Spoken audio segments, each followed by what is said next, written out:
Bond. James Bond. In case I don't see ya. Good afternoon, good evening, and good night. Did we just become best friends? Yup! Sublime!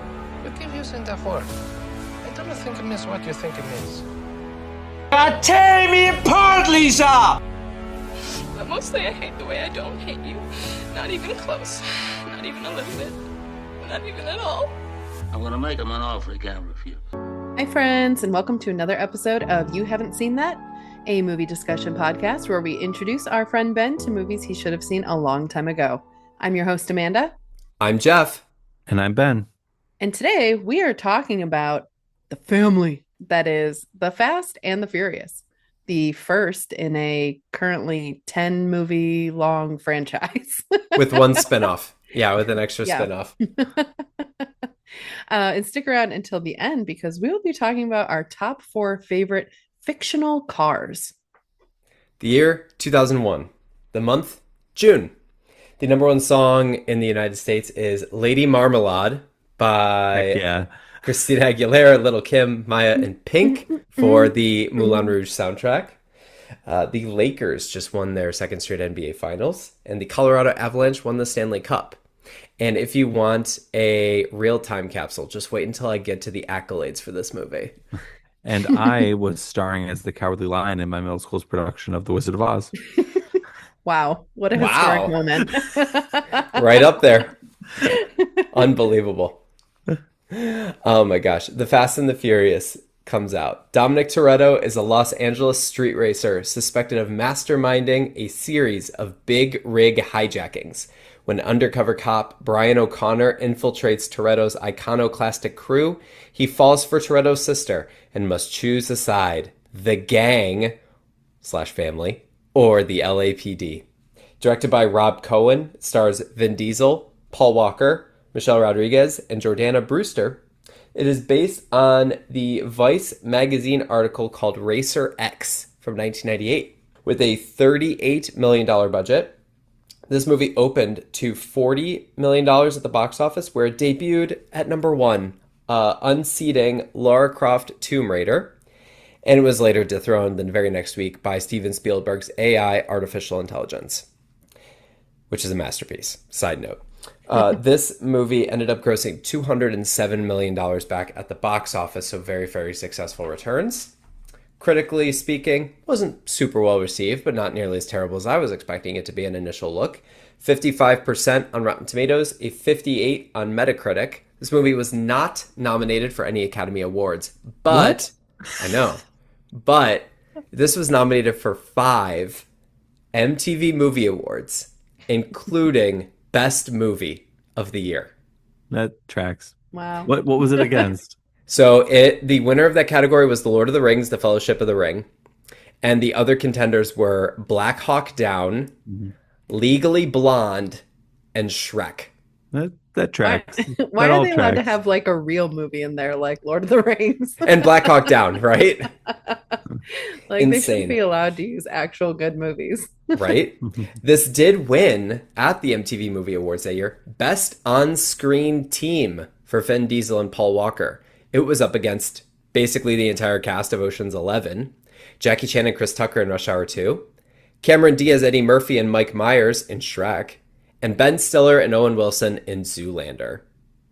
It was I don't know how I feel about that winning that category. Yeah, I'm like, yeah, the entire team of Ocean's 11 should have won that, or the crew from Shrek, but I digress. This was also nominated for Best Male Performance for Vin Diesel, which lost to Will Smith and Ali. It was nominated for Best Breakthrough Male Performance for Paul Walker, where he lost to Orlando Bloom for The Lord of the Rings. And it was nominated for Best Action Sequence for The Final Race, quote unquote. That lost to the attack scene from Pearl Harbor. What attack? Who knows? But the attack scene. Probably the attack on Pearl Harbor. I could only assume the attack. This movie is the first of 11 Fast and Furious movies, 10 main storyline movies, and 1 spinoff called The Fast and Furious Presents Hobbs and Shaw, which Ben has no idea or anything about either of those characters, so we won't dive too deep into that. Spoiler alert, the family gets bigger. Much bigger. All right, Ben, why don't you tell us your history with The Fast and the Furious? I mean, obviously, I'm aware of the Fast and the Furious franchise because I've lived in America the last 24 years. Um, this came out, as I mentioned, I was in eighth grade. Never much of an interest for me. You know, it was one of those summer blockbusters that I feel like comes out, you know, with some regularity, like Transformers or something like that, that I just never, you know, I understand the appeal to people who like that sort of thing, but I was never too interested in any of them that have come out. But I did love Vin Diesel in The Pacifier. Oh my God, The Pacifier is so good. I can't believe. Oh wait, no, I know why you've seen that movie. Yeah, Okay. Pretty Snow, baby. Such a good movie. Geoff, what is your history with The Fast and the Furious? So I never saw The Fast and Furious in theaters. I was 9, so I wouldn't have been allowed to go see it. And weirdly enough, looking back on it, I had seen this movie mostly through in bits and pieces. I was more familiar with 2 and 3 in the franchise, and I think the first Fast and Furious movie I saw in theaters was number 6.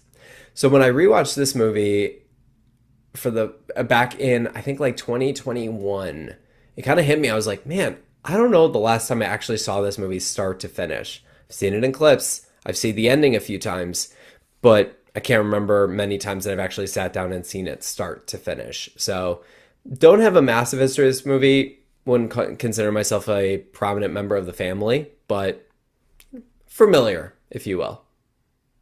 I keep up with it. So when this movie came out, I did not have any interest in seeing it. A, because I was younger, and B, because it was a movie about cars and racing. And as a young girl, I was absolutely not interested in that. And to this day, still not totally interested in that, but you know, I'm here for a good time. So the funny thing is that I was very convinced I had seen this movie before. But upon watching it, I don't think I actually ever had. Have you seen any of them?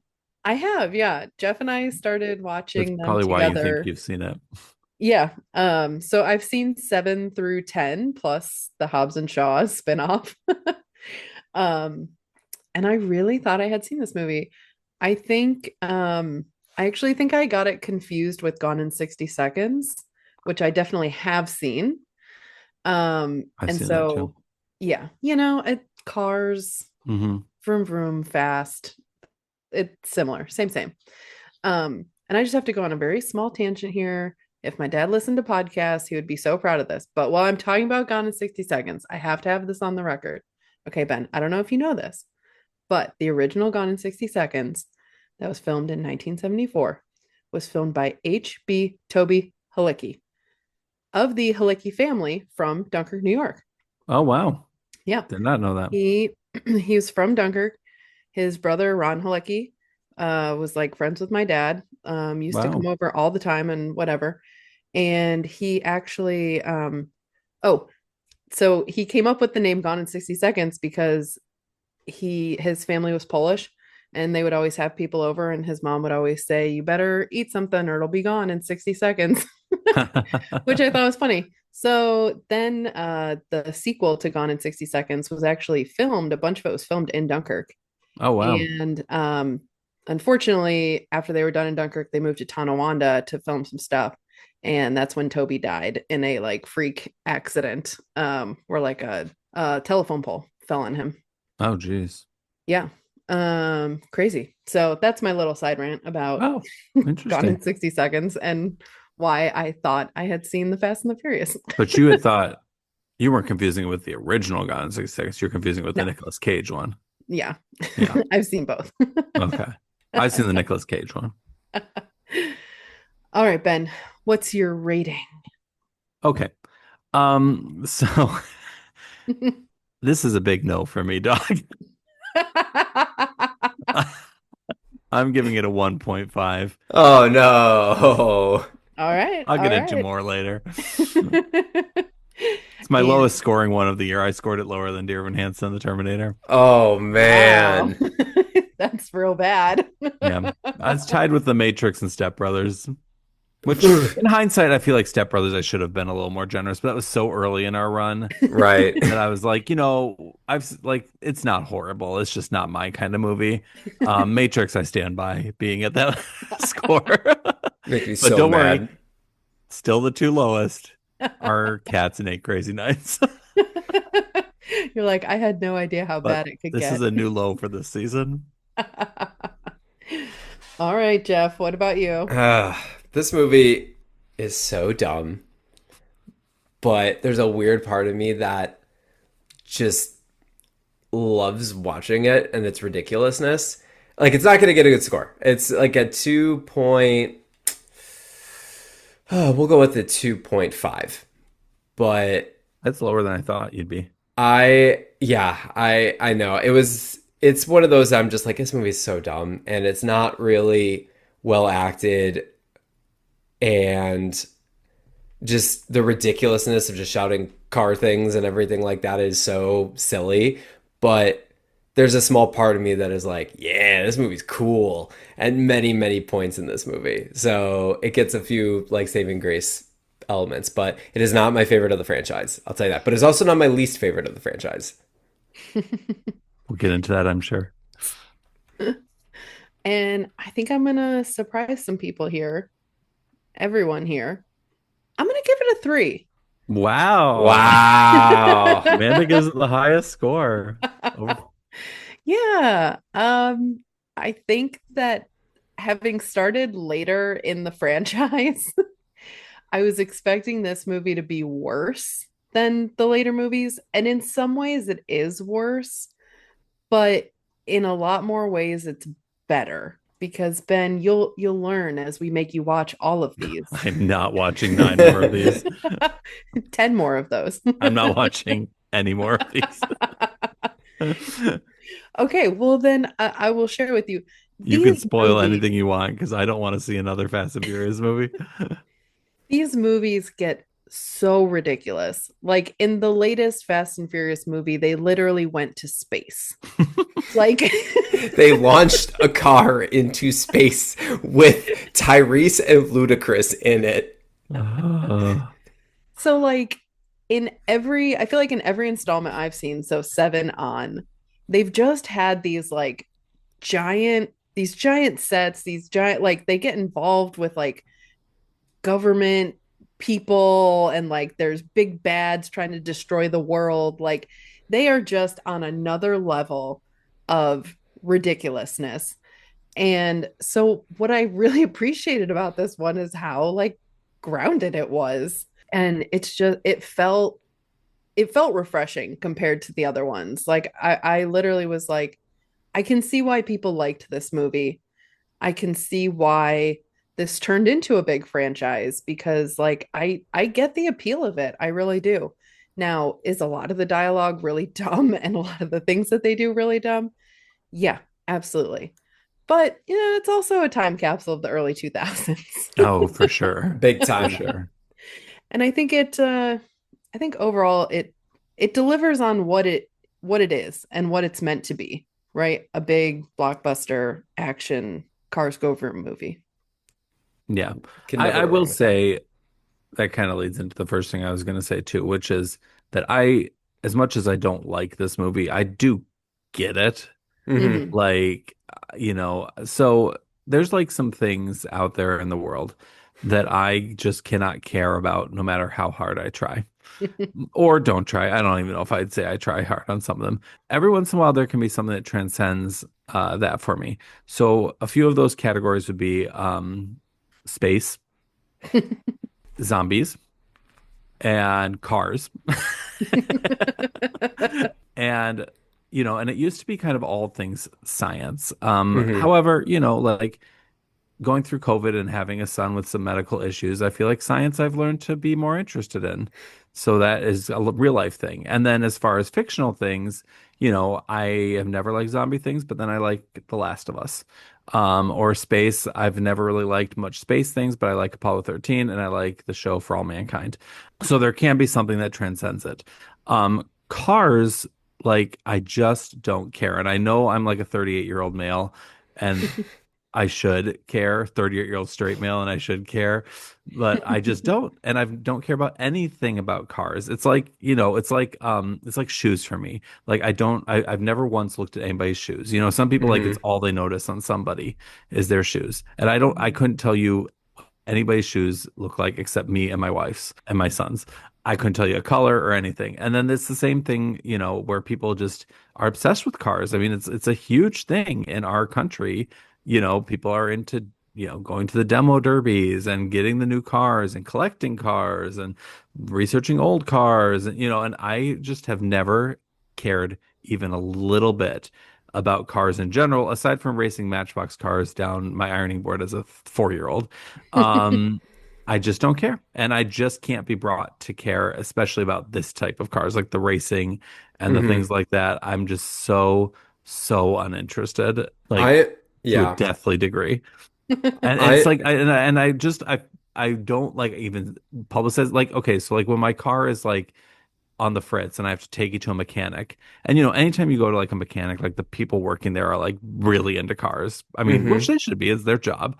And then they just sit there and they're like, yeah, the blah blah blah and the blah blah blah and I did this and the blah blah blah and I'm like nodding my head like yeah, yeah, yeah. But I have no idea what the hell they're talking about. And so, so, Now you so can go in and be like, give me the Nas, man. yeah. So, I just can't be brought to care about cars. That's fair. That's fair. And I think it's weird because for me, I'm not necessarily in that same boat.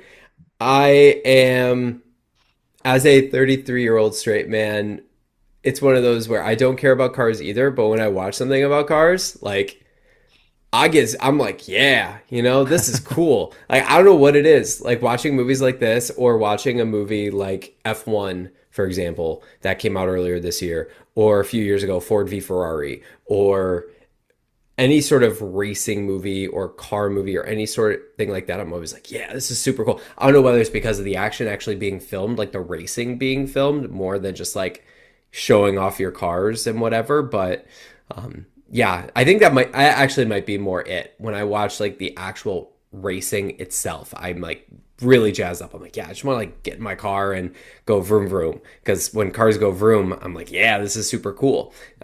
Granted, I do want to show up to one of those like auto shows and car showcases that you see where people have got their hoods popped and just show up in like my Honda HRV and just be like, yeah, everybody, check this out. Ain't that right? Nobody's gonna look under the hood of that car. Nope. I want to know why everyone just carries wads of $2,000 on them. Do you not? I sure don't. Again, time capsule of the 2000s. They don't even have to count it. They're just like 2 grand. Boom. There Yeah. it is. Got it. Cash, just have to have it ready on hand. You don't know when you're going to lose a bet or need Yeah. to buy parts for cars and not have it charged somewhere for, Hmm. records or whatever. Yeah.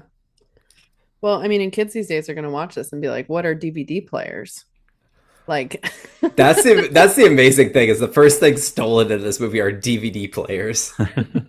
I wonder, like, because this movie came out 24 years ago. Like, I wonder, say a kid born, maybe a kid who's 14, um, like who went to go see, maybe the most recent Fast and Furious movie. Hmm. Like, I wonder, like, do they go back and watch and what do they think of the early ones? I mean, I think that's a little bit different than you, Amanda, because you may not have seen it, but you lived through that time and lived, Right.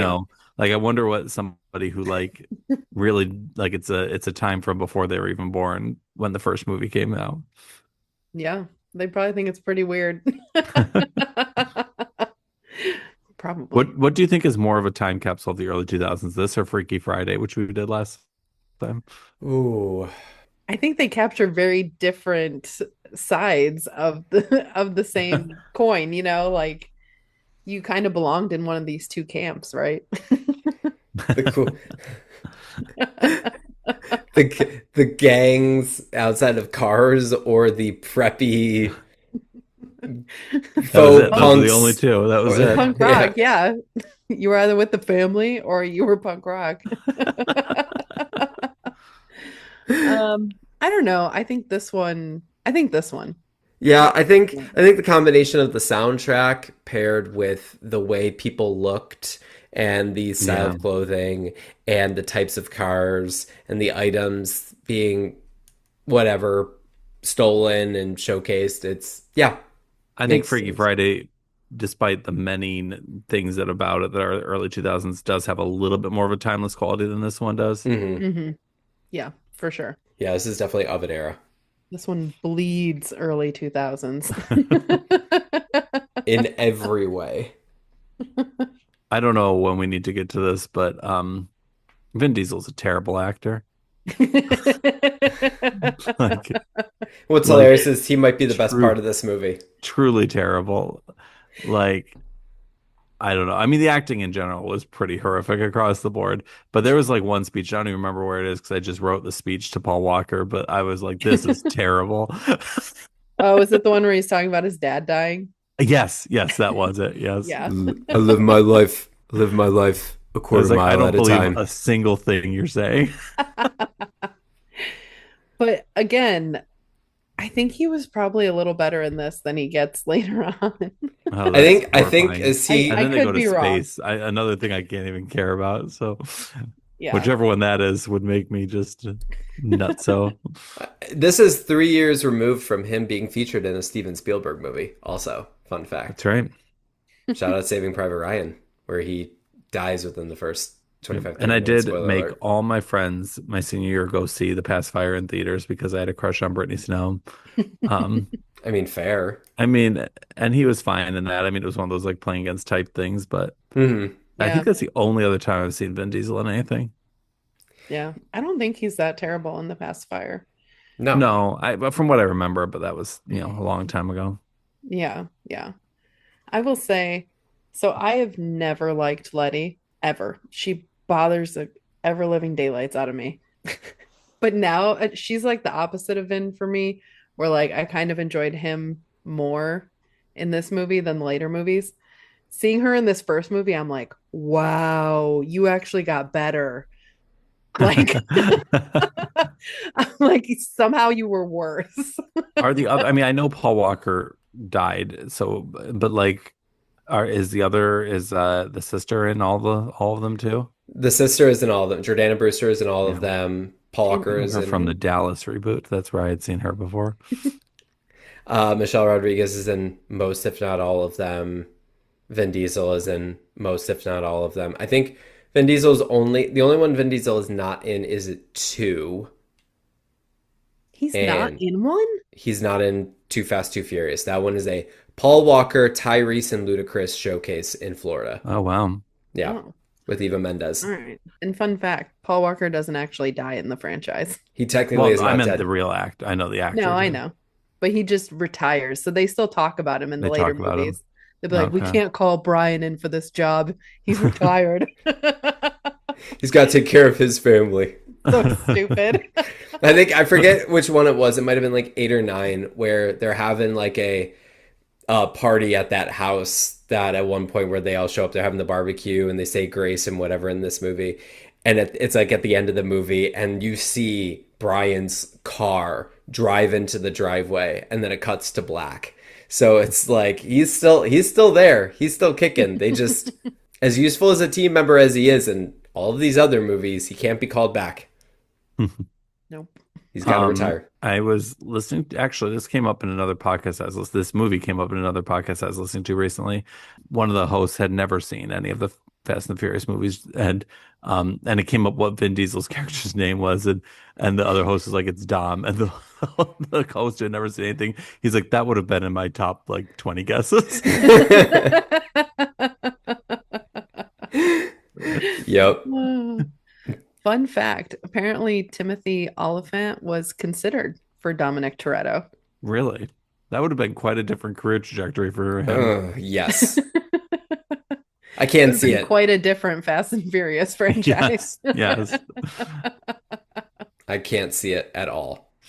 It seems like this movie, maybe not at the original, maybe it wasn't the intent. I'm sure it is now, but like it is like to me like the most like clear example of a mindless summer blockbuster. Like I don't think there's anything more like that epitomizes summer fluff than this.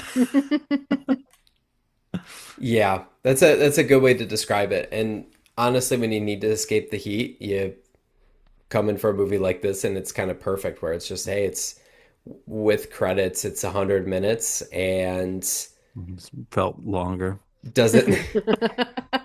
Yeah, not a super detailed story. You don't need to remember a ton of things. It's like they've got pretty easy names like Dom and Brian. Right.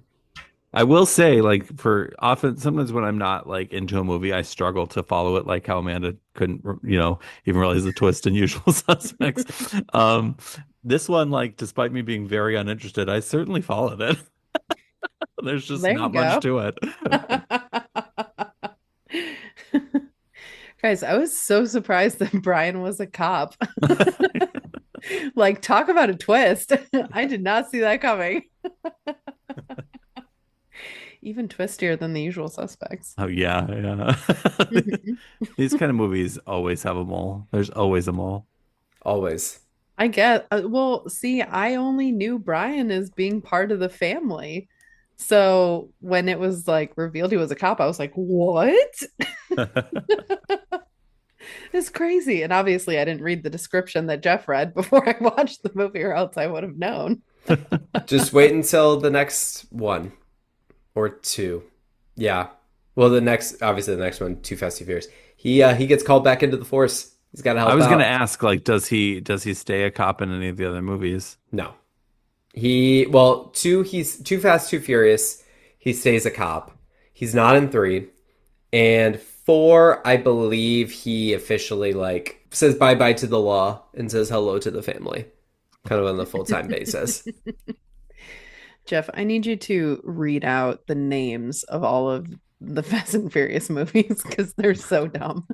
All right, here we go. And then we'll predict the next 3. I think there's only going to be one more, but that would be hilarious. I don't believe that. All right, so the first one, The Fast and the Furious. Second one, Too Fast, Too Furious. The third one, The Fast and the Furious Tokyo Drift.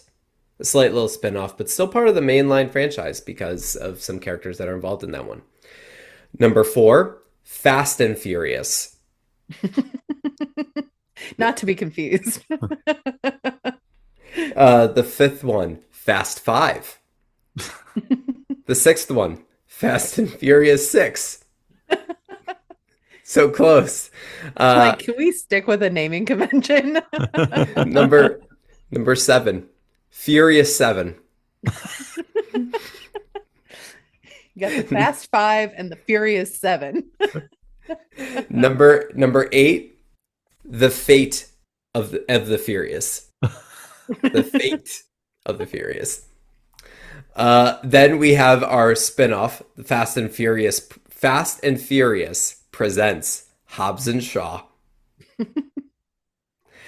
Which follows characters Luke Hobbs and Deckard Shaw, played by Dwayne Johnson and Jason Statham, who get introduced later on in the franchise.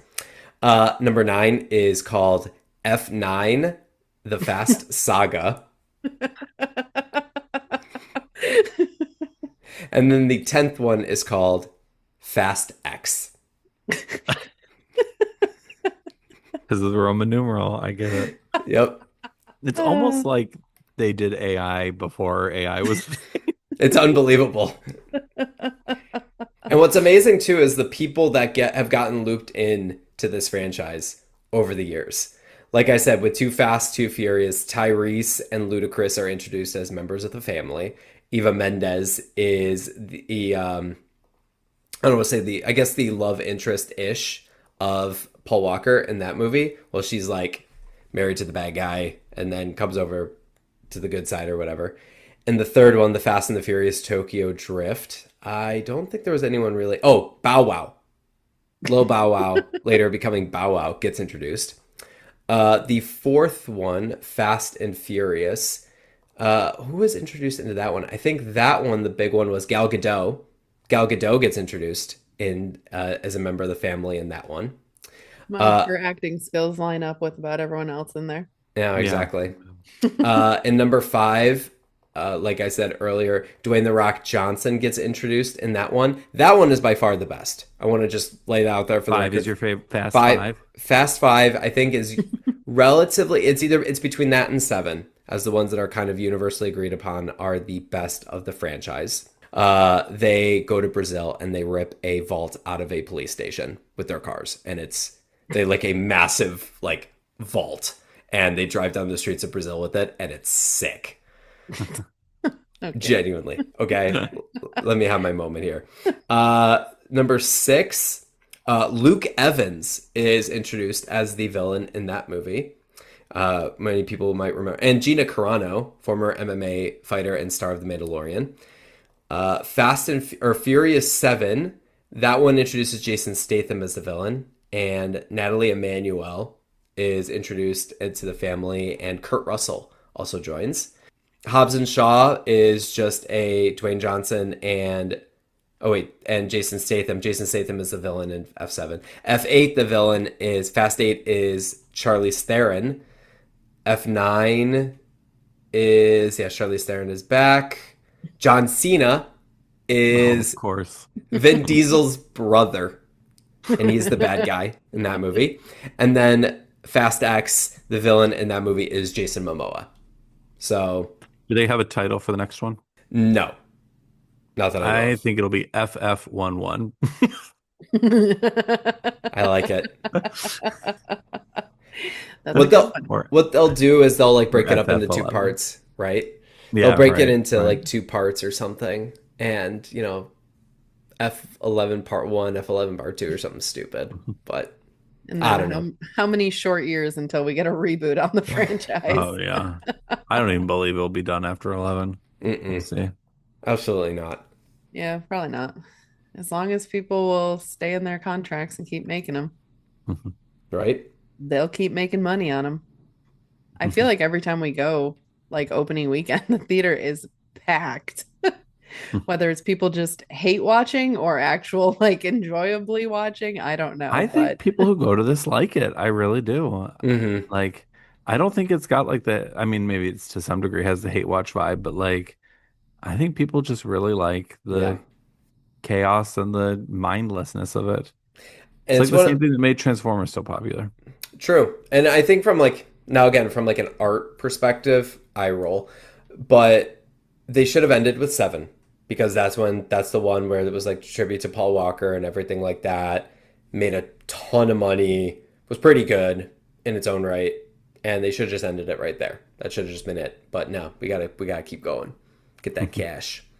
Mm-hmm. Though I will say good for Vin Diesel. He's kind of also found a new franchise to also join in with alongside of these movies, or at least did for a minute with the Guardians of the Galaxy movies. Oh yeah, I always forget about that. Hmm. It's fun looking at his like letterboxed filmography for like feature length films and just seeing like the last 10 years just being Fast and Furious and Marvel movies. That's why he's got more money than he knows what to do with, I'm sure. For real. Probably. Another thing I just want to mention is the soundtrack here. I mean, it's so early 2000s, but it's also not like my early 2000s. No. Like, I'm just like way too much Ja Rule, way too much like kind of heavy, Oh my gosh. like screamy kind of just not songs I was listening to in 2001. A lot of techno though too. That's Like a lot true. of That is true too. Well, I mean, that was a big that kind of dance club kind of stuff was pretty big then too. When we get to the first street race meetup, I noted this here. There's like a 5 to 10 second stretch where they quickly transition between 3 songs, like a hip hop song, Limp Bizkit's "Rollin'," and then another like I think the Ja Rule song done for the Fast and the Furious soundtrack, just like boom boom boom in like 10 seconds. I was like, I don't know if we needed that fast of cutting in between songs, but okay, and they all fit the time period. Oh yeah. I I will say one nice thing about this movie since I've been being mean to it. That first street race scene when the cops showed up, Mm-hmm. there was a super cool overhead shot of everybody scattering. Yeah. And I was like, Mhm. my God, that the number of extras, and I imagine it wasn't digitally rendered, but especially from 2001. I thought it looked really cool. Yeah. I think the And like the practical. choreography of it was pretty impressive. Oh, Mhm. absolutely. A lot of the car stuff as well, pretty technically impressive. I know for Yeah. me, with the car chase, in the first bit of the movie, when you see like how the thievery is done of these trucks, it's pretty cool to see. I know I noted this before, and I think you did too, Amanda. As the truck is driving along, I don't know whose car it is, drives underneath the truck through like the construction zone a la National Lampoon's Christmas Vacation, and it's very cool to see, and I think it's all executed really really well in those parts. So yeah, the car stuff is nailed down pretty well. There are some silly things with like you can see with some of the VFX when the NOS is activated and the blurriness of it all. It just looks very early 2000s, but like not super high budget early 2000s. Oh my Yeah, gosh, the final scene where Brian and Dom, well, I guess not the final scene. When Brian and Dom were racing to beat the train, the final scene. um, was that okay? Yeah.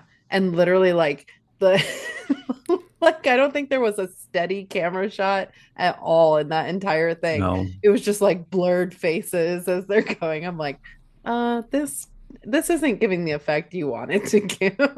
I imagine that element has gotten better over the years with the franchise as their Probably. budget has gotten better. I don't remember. Yes. And I think that, at least from what I can remember, now granted, I haven't rewatched a couple of these in a while.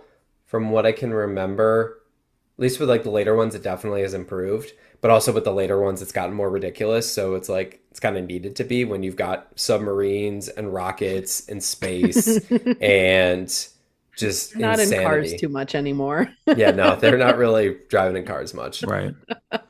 So you said five was your favorite, Jeff. Hmm. Did you say what your least favorite was? If I did, you did, I missed it. My least favorite, I would say it's been a while since I've seen like the fourth or the sixth ones. But I think the my least favorite would probably have to be F. It's either F9 or F10 or Fast X. Sorry, just because of how ridiculous it gets. Three, I never have liked. That's the one. It's called Tokyo Drift. It's not. I don't think it's that good. I've never been a big fan of it, but it has a weird like appreciation, and I feel like it's one of those where if I revisited it, I'm like, oh, maybe it's not as terrible as I'm remembering being. Much like Amanda said, there's an early sort of kind of love for it. Like it's just drifting through Tokyo. That's literally all the movie is, and like competing for cars and things like that, and gang rivalries just to drive cars. There's no like crazy set pieces or anything like that, which I can appreciate. So maybe if I revisited it, sure, maybe I would like it. But I would say kind of the last two, F9 and Fast X, are my least favorites. Gotcha. They also did Charlize Theron dirty in these later movies with like Fast 8 because they gave her like, and Charlize Theron is, this gorgeous actress, has always looked amazing and everything that she's done. They gave her a bowl cut. And you gotta look it up. Google Google her. They gave poor Charlize Theron a bowl cut. Why would they do that? It feels like, It's so horrendous. It's so bad. oh, yikes. Yeah. It's so bad. I don't Why know. would they choose to do that? I don't know why she agreed to have that done to her. Yeah. Well, it's probably a wig, but It yeah. has to be a wig. Well, still, I would not. I would be like, Jeez. hell no, you got to change my hair. Is this integral to the character? I don't think so. They just had to make her hateable as a villain. They just had to give her like the villain look, villain arc or something. Isn't Helen Mirren in like one of these? She is. That's insane to me. She is. I feel like if you were like name like who would be the least likely to be in a Fast and Furious movie, like Helen Mirren would be pretty high on that list. So Daniel Day-Lewis. So in Furious 6 or Fast and Furious 6, the villain is Owen Shaw, played by Luke Evans. His brother, Deckard Shaw, played by Jason Statham, is the villain in F7. Helen Mirren is their mother. Okay. And Jeez. Helen, what you doing? I forget what exactly she does, but there's at one point in one of the movies, in one of the later movies, in either 9 or 10, she is like driving one of the cars with Dom and like drifting around like I remember that. England. It's bizarre and insane, and I love it. Yeah, that was wild. Speaking of driving, apparently Michelle Rodriguez and Jordana Brewster didn't actually have licenses until like right before they started filming this. Oh, wow. Yeah. So I don't know how much actual driving they were doing, but it's pretty impressive to drive that fast if you just got your license. Yeah. Right? Yeah. Especially because they make a big deal of it that, you know, Letty is just as good as everybody else, and Mia hasn't been given the opportunity. And guess what? She can hang with the best of them. Mm-hmm. So Also, I know. Brian's a bad cop. Speaking of Mia, like, come on, bro. You Oh, gotta, you gotta. I know they do end, spoiler it again, they do end up married later on in the franchise, but like, dude, you're not a good cop, man. You gotta figure out, bro. And I know the whole point of the movie is like found family and whatever, but come on, bro. You got a job to do, man. Focus on your career. I know we've like mentioned a couple of times, like just some of the really terrible lines from this movie. You know, you can have any brew you want as long as it's a Corona. I was Live really my life a quarter mile at a time. I was so sad I didn't have any Coronas in the fridge because I was going to pop one open for this podcast recording because I knew it was going to be, we were not going to be the biggest fans of it, but alas, I tried to convince Amanda. I was like, should I just crack open like a blue light and pretend it's a Corona? And she's like, don't do it. It's not authentic to the experience. Sacrilegious. I know. So another one that I wrote down, which I thought was hilariously terrible, is towards the beginning when there's all the people at their house that they're having that like party. Mm. There's like a couple making out or whatever, and Dom's like, take it upstairs. You can't detail a car with the cover on. I remember that. Oh my gosh. I was like, wow, that is just awful. Wow. I don't recall that, but I will that definitely tracks. One thing about that party too. One thing about that party is Lance, who sucks. Lance is playing the guitar just with a bunch of girls over in the corner at the party. I'm like, he would be that guy to find the guitar. Classic house party vibes. Oh yeah. Yeah. Mm-hmm. Does anyone have any any thoughts to wrap us up here? Can we just talk about the fact that Brian orders a tuna sandwich with no crust? Yeah. Like, what adult does that?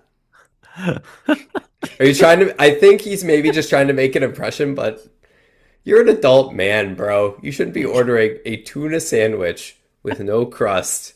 Throw the crust away if you don't like it. Right? Eat around it. Yeah. Ugh. We talk about how they said that the other place that serves cheeseburgers and fries for $2.95. That seems Welcome to really low. Even for 2001. 2001. Right? Oh. Also, so fun fact too about the Coronas thing. I did look this up. Corona has never paid for like naming whatever in the movie. It's just been a preference of the cast. Oh wow. So they never actually paid for it. You know what's funny though is that at the very beginning of the movie they show some sort of stadium. I don't know if it's baseball or football or what it is. But there's a big old Budweiser ad, which I thought was ironic. Right? One thing though about the Coronas, and I do have to make a comment about this. I do not at all. I don't think once in this movie did I see a Corona with a lime. You're supposed to slice up the limes and put them in the beer and let the limes sit in them to get that extra flavor in the Coronas. And not a single person does that. So is I Dom think really Brian did he really? I think so. I think it was at the party because I think Dom handed him a beer. He handed and him Lance's beer. He was kind of going like this with his hand But there Uh-huh. was no cap on the beer when he handed Okay. it to him Oh, because he because it was already open. he was cleaning off because it was Lance's beer, so he's Oh, he was wiping cleaning it off. Lance's. Yeah, Oh, I thought maybe he had a hidden lime and he was rubbing it on the rim. I always carry a lime just in my pocket, especially after running away from the cops. I don't know. Anyways, any other thoughts, Jeff? I think the only thing that I have, just like again, little things, when they're having the barbecue, I mean, shout out to Dom for being a man of God, making everybody say grace.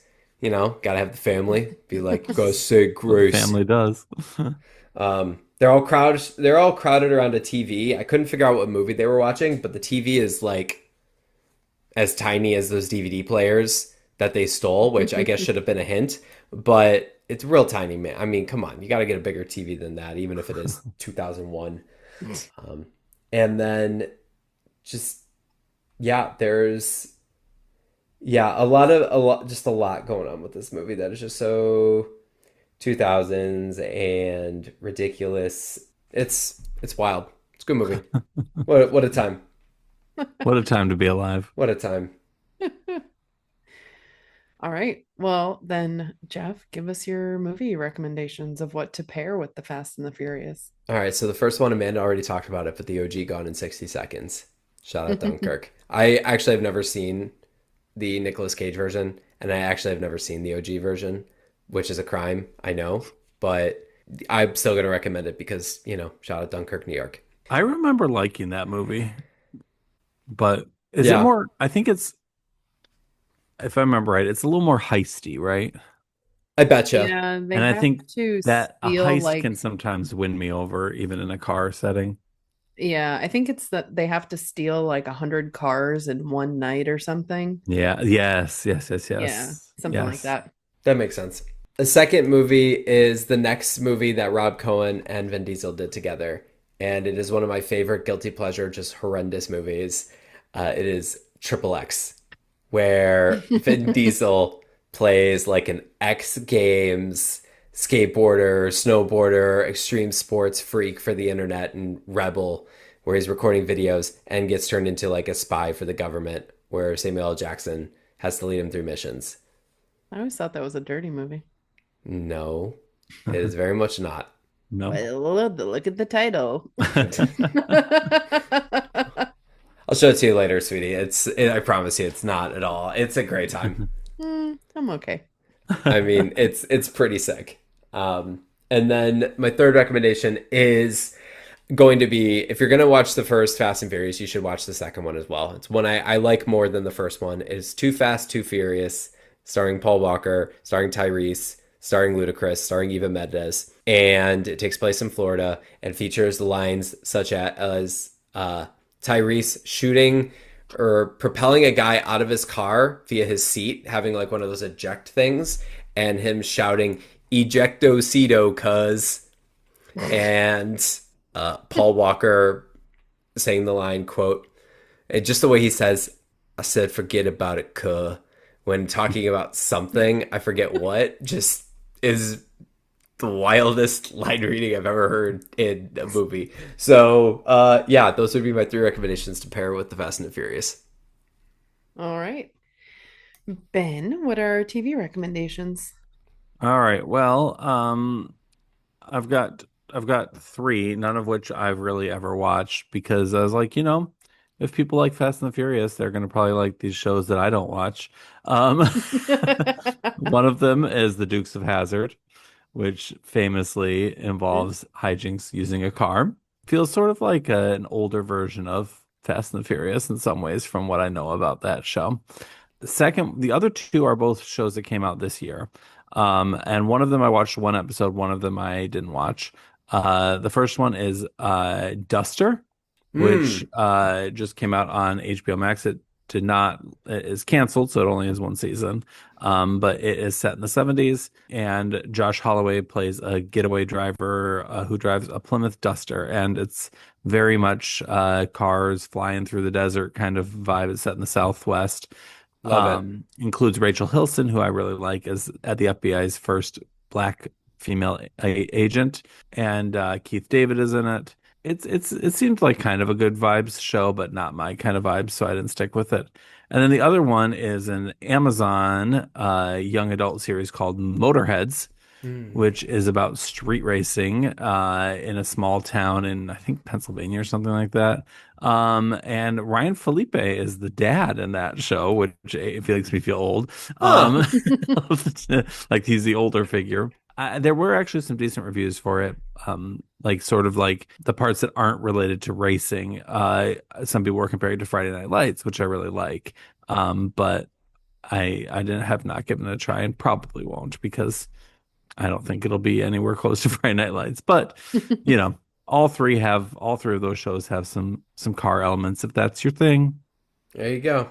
All right, thank you. So let's move into our top four. We struggled a little bit to come up with the top four for this, and thought that if any of us were actually interested in real cars, having like a top four of real cars would have been fun. But none of us know anything about cars, so we're going to talk about fictional cars because we all like TVs and movies. So I just have to. Oh, sorry. No. You first. I just have to real quick give us a brief story that one of my friends from college, who I love very much, good friend of mine, one time I was having an issue with my car and I called him up and I said, "Hey, do you know anything about cars?" And he said, "The movie?" And I said, "Goodbye." You've told us this story before, Ben. I don't think I've said it on the podcast. Yeah, shout out to Ben's friend from college. That's amazing. If I said it on the podcast, you can delete it. I feel like I've told you in real life. Oh gosh, I'm not going to go back and check. Apologies if you're hearing this story again. It's a good story. It is a good story. The movie? So good. Initially for this top four list, I did suggest top four family members. Real life. Really make it real saucy at the end here. But no, fictional cars is probably the best approach. All right. Geoff, why don't you start us off? Awesome. So my honorable mentions. I'm going to honorable mention the flying car from Harry Potter and the Chamber of Secrets. I'm going to honorable mention the Ferrari 250 from Ferris Bueller's Day Off. The Dom Toretto's Dodge Charger. And shockingly, I'm going to put an honorable mention to the Batmobile.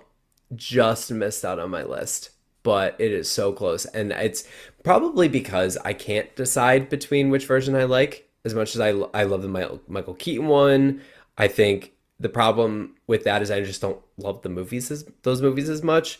With the Christopher Nolan one, I think of the motorcycle element of that more than the actual Batmobile itself. And with the Matt Reeves Batman and future Batman installments, I just haven't seen it enough, as sick as that car looks and sounds. So, but speaking of cars, my number 4 is Lightning McQueen. I mean, the dude's a car. The dude's a car. So, and he's the greatest racer of all time. However many Piston Cups he won. There's a great Stephen A. Smith video from ESPN of him talking about why Lightning McQueen is the GOAT. And it's pretty great. Or debating whether he's the GOAT or not. Either way, great segment. Cars is okay. But Lightning McQueen, ka-chow, is cool. And I love the memes. Number 3 is the V8 Interceptor, aka the Pursuit Special from the Mad Max franchise. Mad Max is a post-apocalyptic world setting, and cars are very, very important in that world. Gasoline is a form of currency in the later movies, and whether it be Mel Gibson or whether it be Tom Hardy, the action on the roads is super duper cool. His car is super duper cool. If it counted as a car, I would have maybe counted the truck of Mother's Milk from Fury Road, but trucks aren't cars, so left off the list, and I'll keep it to Max's actual vehicle. Number 2 is the Ecto-1 from Ghostbusters. Iconic. I love the siren. You know when that car's driving by, there's something strange in the neighborhood, and someone knew who to call. And it's fun to watch that car. Even in the later movies, I like the reboot movies that aren't as good, nearly as good. It's fun seeing that car drive around and making the little siren noises. So it's awesome. And the number 1 is not really a movie car, but is a TV car, the Mystery Machine from the Scooby-Doo movies, or Scooby-Doo show. And I loved Scooby-Doo growing up. Mystery Machine is iconic. even in maybe the movie adaptations, which I haven't seen in a long time. I love Scooby-Doo, love their car, just love how hippie it is, and that's my number one. Awesome. Thank you. You're welcome. Ben? Okay, there's some overlaps with Geoff here. My honorable mentions, Lightning McQueen, which I remember enjoying Cars. That's like the one movie about cars I do remember liking is Pixar's Cars, but I don't remember it very well. I just remember liking it. And the Flintmobile from the Flintstones, because who doesn't love a car that you power with your feet? Although it get real tiring real fast. Real fast. All right, number 4 is the DeLorean. A very obvious answer. I love Back to the Future, one of my all-time favorite movies, so of course. And really well done in the stage show too. There you go. Number 3 is not really a car, but it can transform into a car. So I'm doing the Magic School Bus. Yes, good pick. Which, was delightful as a kid and delightful as a teacher to use. Number 2, Geoff mentioned the Batmobile. I got to see the Batmobile in the Warner Brothers studio about 6 years ago. And Batman is my favorite superhero by far. So actually the one that I really think of, though, when I think of the Batmobile is not any of the movies, but it's actually the Adam West Batmobile from the TV show. That plowing makes sense. through that cave and the credits there is the first thing I think of. And then number 1, I don't know if this would really count, but I count it because when I looked up fictional cars, it was on everybody's list, and it's Mario's Kart. Yes. Yes. I am a big time Mario Kart fan. Amanda and Geoff play with sometimes with us, but it is an obsession. And it has to be the Wii version. Although I loved the Super NES and the N64 growing up, but as an adult, I've never moved past the Wii. Although I've played the Switch one, and Mario's not my favorite player, and the kart's not my favorite vehicle, but I'm using that to represent all the vehicles in Mario Kart. Shout out to the Quacker. Oh God. I also saw that on the list because I think we all got our Probably ideas from the same list, list. And I was like, I don't think it counts as a car. I know. But I wasn't sure. No, I think it's fair, honestly. I think Like, what are they going to do? Sue me?